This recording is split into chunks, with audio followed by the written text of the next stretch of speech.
ಕಾಂತಿ ಕನಕ ಸಕಲೈಶ್ವರ ಮತ್ತು ಮೇಲೆ ಕೇಳು ಪುತ್ರ ಕೋಮಲಗಾತ್ರ ಆಹೋ ಜನಕ ಕರಪಲ್ ಹವದಿ ಬಿಲ್ಪಿಡದವನು ತಾರೆಯಾಗಿ ರೋಷದಿಂದ ಹೊರಟು ನಿಂತ ಕಂದನ ವಿಚಾರವನ್ನಾಲಿಸುತ್ತಿದೆ ಮಹಾ ಮದಿವಂತನೇ.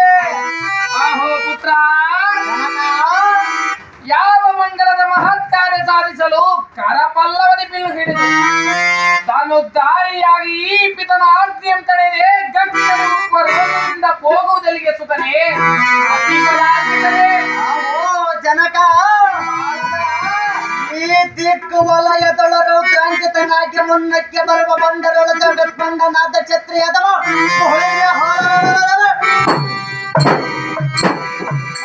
ವೀರಾರ್ಜುನನ ಎನ್ನ ಎತ್ತಮ್ಮನ ಪಿತನ ಕತ್ತನ್ನು ಕತ್ತರಿಸಿರುವನಂತೆ ಅಪ್ಪಯ್ಯ ತತ್ಕಾರಣ ಎತ್ತಮ್ಮಳ ಒಡಲೊಳ ದುಃಖ ಕಣ್ಣೇರಿಡುವಂತೆ ಮಾಡಿರುವ ಆ ಕಾರ್ತವೀರಾರ್ಜುನನ ಸಂಹಾರ ಮಾಡುವ ಕಾರಣ ಹೊರಡುವೆನು.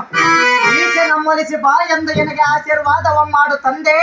ನಿನ್ನ ಮನಸ್ಸಿನ ತಾತ್ಪರ್ಯ ಹೇಳನ್ನ ಮುಂದೆ. ಬಲ ಕಲಿತಿಲಕನಾದ ರಾಮ ಅಪ್ಪಯ್ಯ ಮೆಚ್ಚಿದೆ ನಿನ್ನ ಪರಾಕ್ರಮ. ಮೆಚ್ಚುವಂತಹ ಮಹಾಕಾರ್ಯವಿದು ಜನಕ. ಆದರೆ ಅಂತ ದುಷ್ಟರ ಸಂಹಾರಕ್ಕೆ ಭಗವಂತನಾದ ಮಹಾವಿಷ್ಣುವಿನ ಮಾತ್ರ ಸಾಧ್ಯವಾಗದು. ನಮ್ಮಂತವರಿಗೆ ತರವಲ್ಲ ಮಗನೇ ಭಾರ್ಗವರಾಮನೇ. ಆಹೋ ಜನಕ ಭಗವಂತನೇ ದುಷ್ಟರ ಸಂಹಾರ ಮಾಡುವನೆಂದು ಹೇಳುವಿಯಲ್ಲ, ನಿನ್ನ ಮಾತು ಸಟಿಯಿಲ್ಲ ಜನಕ. ಆದರೆ ಆತನು ಆ ಕಾರ್ಯ ಮಾಡುವುದರೊಳಗೆ ಭೂಮಿಯ ಜನ ತತ್ತರಿಸುವರು, ತಾಯಿ ಮಲಗುವಳು.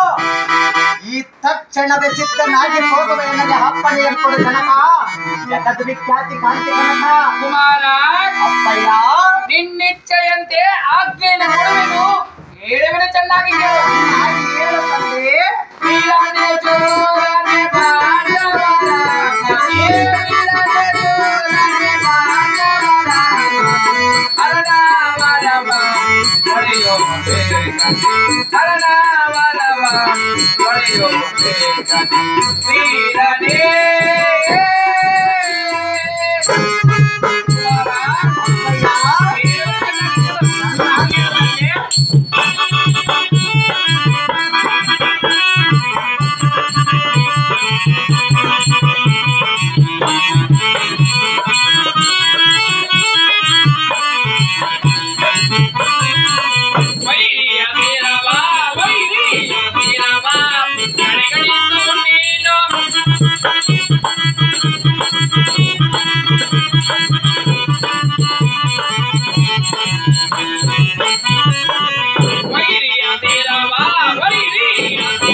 ಆಶೀರ್ವಾದ ಮಾಡುವೆನು ಭಾರ್ಗವರಾಮ.